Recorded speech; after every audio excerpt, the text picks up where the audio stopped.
Buongiorno a tutti e ben ritrovati. Oggi proviamo un esperimento di un qualcosa di nuovo che non abbiamo mai provato a fare. Faremo un'intervista a un personaggio dell'antichità, un imperatore romano. E questo è il motivo per cui mi sono vestito in modo così stravagante. In realtà questa è una tunica servile in uso presso i servitori della corte dell'imperatore di origine celtico e germanica.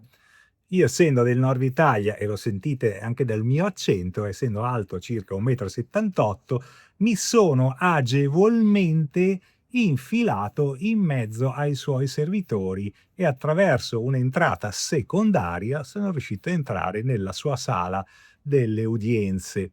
Ho richiesto un'intervista, mi sono fatto riconoscere e mi ha accettato. E quindi adesso andiamo a incominciare.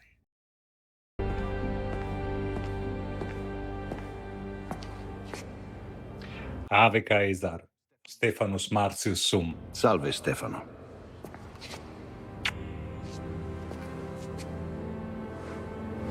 Ave Vespasiane, clarissime imperator. Parla nella tua lingua, ti capisco lo ago. stesso. Quid agis? Grazie per aver accettato la nostra intervista. E la prima domanda che ti faccio riguarda proprio il tuo nome. Sappiamo che i nomi romani in realtà esprimevano sempre un significato o una discendenza. Pertanto io ti chiedo, Vespasiano, sei tu un imperatore? Un imperatore, sì, così mi chiamarono, ma bisogna stare attenti alle parole. Gli uomini amano i titoli perché sono più facili da portare della responsabilità. Imperatore è una parola grande, suona bene, riempie la bocca di chi la pronuncia e fa tremare le ginocchia a chi la ascolta. Ma io non nacqui imperatore. Non venni al mondo in una casa ricoperta d'oro, né con i poeti pronti a cantare il mio destino. Non ero figlio di Cesare, non ero un dio, e vi confesso che diffidavo molto degli uomini che cominciavano a crederlo troppo presto. Io fui prima un figlio della Sabina, poi un soldato, poi un comandante, poi un uomo che imparò a conoscere il freddo degli accampamenti, la polvere delle strade, l'odore del sangue dopo una battaglia, pronto per affrontare un'impresa ancora più grande, reggere il peso dei conti dello Stato e il rumore pericoloso di Roma quando non ha più qualcuno capace di governarla. Quando arrivai al potere, Roma non aveva bisogno di un uomo elegante, ne aveva già avuti troppi, aveva bisogno di ordine, aveva bisogno che le legioni fossero pagate, che le province obbedissero, che il Senato smettesse di tremare, che il popolo avesse pane, spettacoli e sicurezza, e che l'impero non cadesse a pezzi dopo la follia, il lusso e la guerra civile. Dunque sì, fui imperatore. Ma se mi chiedi che cosa fui davvero, ti rispondo in modo più semplice. Fui l'uomo che trovò Roma stanca, sporca, indebitata e spaventata, e decise che era tempo di rimetterla in piedi. E credimi, Stefano, governare Roma non era sedersi su un trono, era sedersi sopra un incendio e fingere che il fumo non ti bruciasse gli occhi. Ah, molto interessante la tua storia. Quindi in realtà hai fatto tanta strada partendo da una famiglia abbastanza umile. Ma allora mi chiedo, come hai fatto a diventare imperatore? Come ho fatto? Non salendo su un trono dorato, Stefano, ci arrivai passando attraverso il fango, il sangue e la paura. Nessuna luce scese dal cielo, nessun dio mi posò una corona sulla testa, nessuna folla romana si svegliò una mattina dicendo «Vespasiano deve governarci». Gli imperi non funzionano così. Io diventai imperatore, perché Roma era arrivata al punto in cui non poteva più permettersi un altro uomo debole, folle o vanitoso al comando.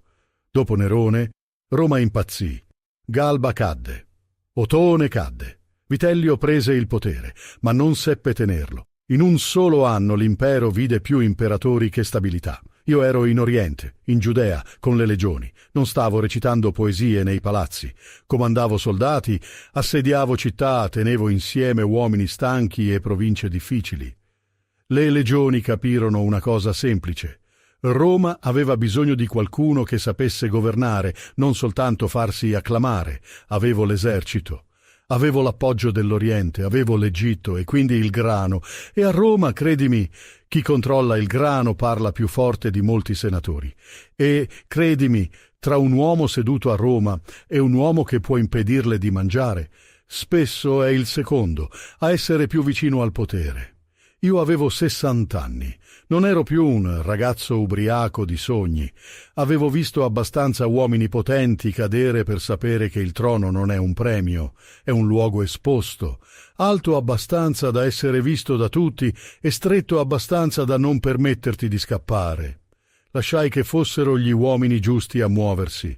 Muciano in Siria, Tiberio Alessandro in Egitto, le legioni del Danubio, i comandanti che capivano che la guerra non si vince solo con il coraggio, ma con il tempo, il denaro, le alleanze e la fame del nemico.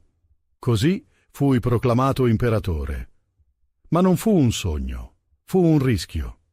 Quando una legione ti offre il potere, ti offre anche una guerra, o vinci o muori. Io vinsi. E poi cominciò il lavoro più difficile, rimettere in piedi Roma. Capisco che a quei tempi la violenza era abbastanza di uso comune, ma come anche oggi, in modo un po' diverso, ma in realtà non è cambiato poi così tanto. Son passati 2000 anni, prova a immaginarti. E però allora ti chiedo, visto che adesso sei imperatore, sei all'apice della carriera che potevi ambire, cosa significa per te esserlo? Cosa vuol dire essere imperatore secondo te? Essere imperatore, Stefano, non vuol dire sedersi più in alto degli altri. Vuol dire essere il primo a non poter più scappare. Tutti pensano alla porpora, alle statue, agli onori, ai soldati che abbassano lo sguardo quando passi. Sciocchezze. Quella è la parte che vedono gli altri. La verità è che un imperatore porta sulle spalle il peso di uomini che non conoscerà mai, il contadino che aspetta il raccolto, il mercante che teme i briganti, il soldato che vuole la paga, la madre che chiede pane per i figli, il senatore che trama sorridendo. Essere imperatore significa decidere quando nessuna decisione è pulita. Significa capire che la clemenza può salvare un uomo, ma a volte può perdere una provincia. Io non ho mai creduto che il potere rendesse divini. Il potere rende soli. E se non sei abbastanza forte da sopportare quella solitudine, allora Roma comincia a pagare il prezzo della tua debolezza. Certo, per un uomo dei tuoi tempi la cosa è diversa. Da dove mi trovo ho constatato che da voi gli imperatori sono solo pedine di poteri più grandi. Possiamo dire che nel tuo tempo chi è al potere veramente non si mostra. E la cosa più incredibile, e credimi non so come avete fatto, è che la vostra società è convinta che il vostro sistema sociale sia giusto. Oggi chi subisce il potere non lo fa perché ne ha timore, ma perché è convinta che sia giusto. Questa è una cosa che non capisco di voi. Siete riusciti a domare grandi popoli senza bisogno di armi. Sì, è una ottima spiegazione con un significato molto profondo e ti ringrazio. Sappiamo che uno dei tuoi predecessori che hai conosciuto personalmente era Nerone. Nerone è stato tramandato ai giorni nostri come un imperatore negativo, ma dici la verità, è stato veramente così terribile come ci hanno tramandato? Nerone, bisogna fare attenzione, Stefano. I morti non si difendono e chi scrive dopo di loro spesso ha buone ragioni per sporcarne il nome. Su Nerone fu versato molto veleno. Alcune accuse furono ingigantite, altre sicuramente inventate. Che abbia incendiato Roma con le sue mani, io non lo credo affatto. Roma brucia facilmente, legno, vento, vicoli stretti, case ammassate. Basta poco per trasformare una scintilla in un mostro, ma non confondere la propaganda con l'innocenza. Nerone non fu soltanto vittima dei racconti dei suoi nemici, fu anche artefice della propria rovina. Amava il teatro più del governo. Amava essere applaudito più che essere obbedito. e un principe che desidera l'applauso diventa presto schiavo di chi glielo concede. Roma non può essere governata come una scena. Le legioni non marciano al suono della cetra. Le province non si amministrano con i versi. Fu terribile quanto dicono, forse non sempre. Fu inadatto al peso dell'impero. Questo sì. E a Roma, Stefano, un imperatore inadatto può fare più danni di un uomo malvagio. Bene, bene, bene, sì, però, io ho letto in un libro di storia o da qualche parte che una volta ti sei persino addormentato durante un suo spettacolo.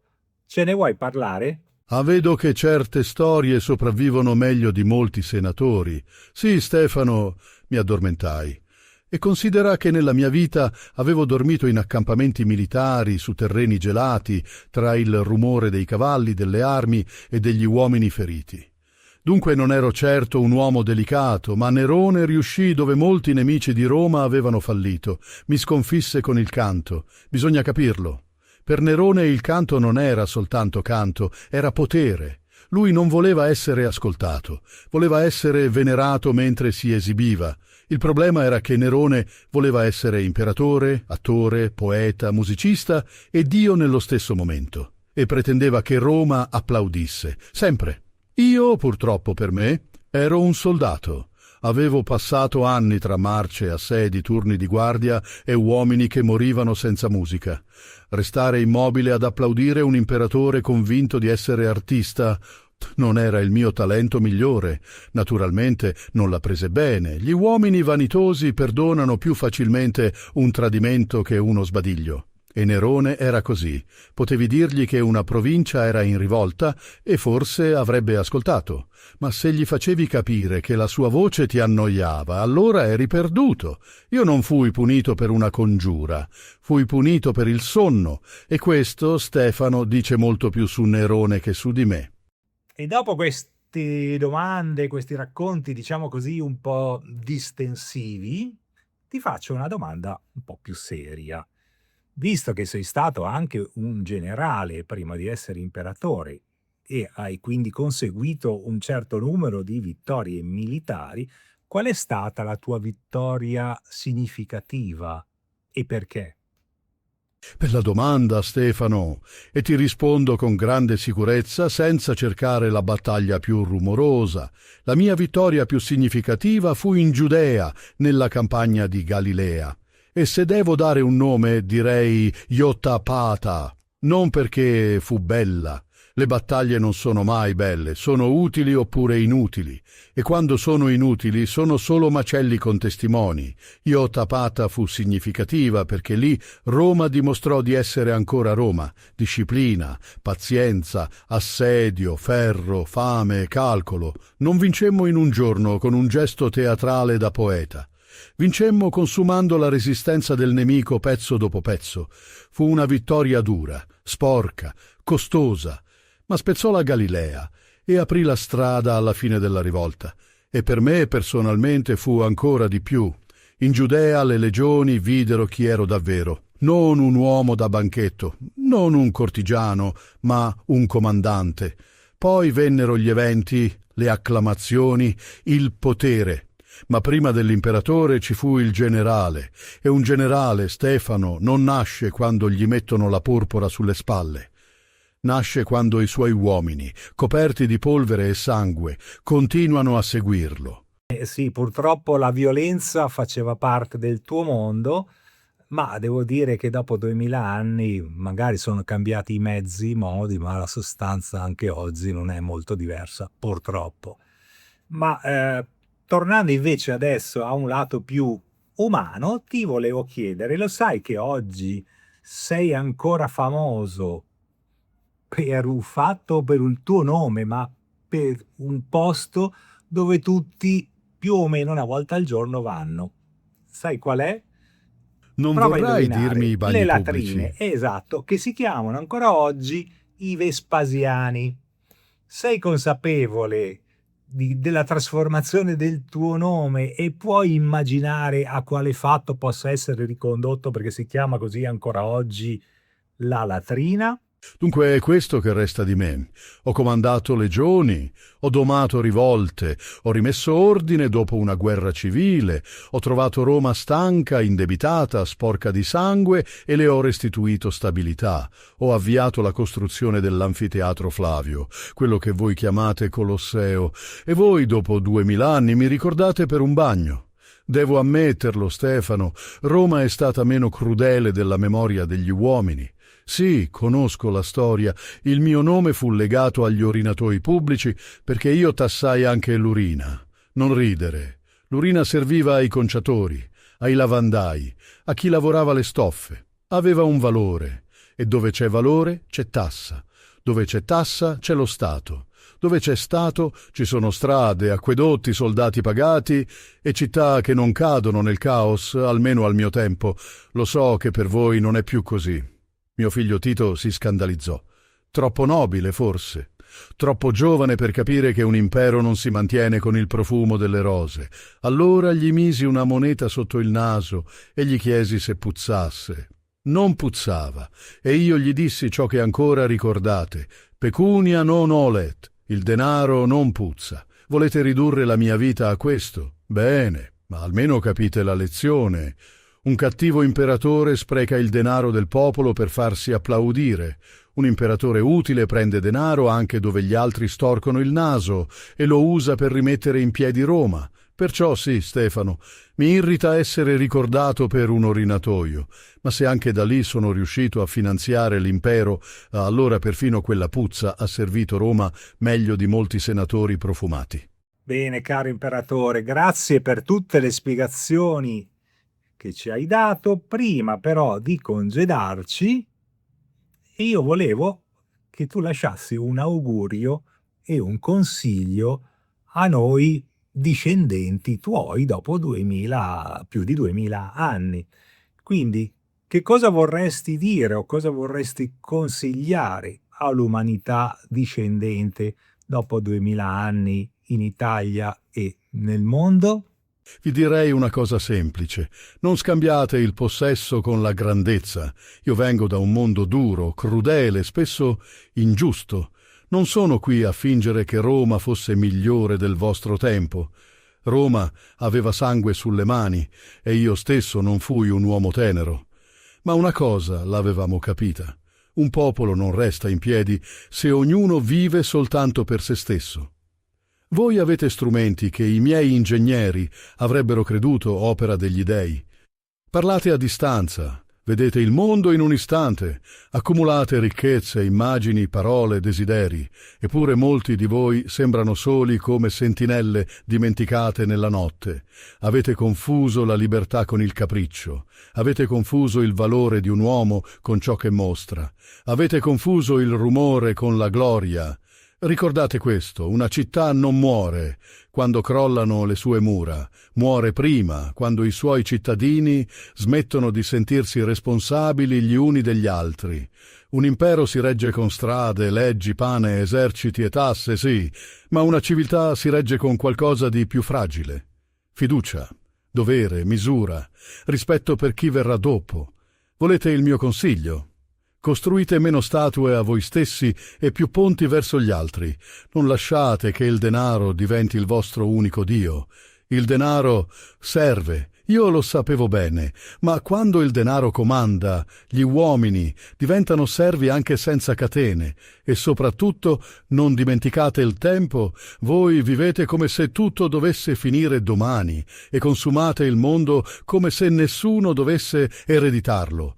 Io fui imperatore, ma ero soltanto un uomo di passaggio, lo siete anche voi. Lasciate dunque qualcosa che non abbia bisogno del vostro nome per essere utile.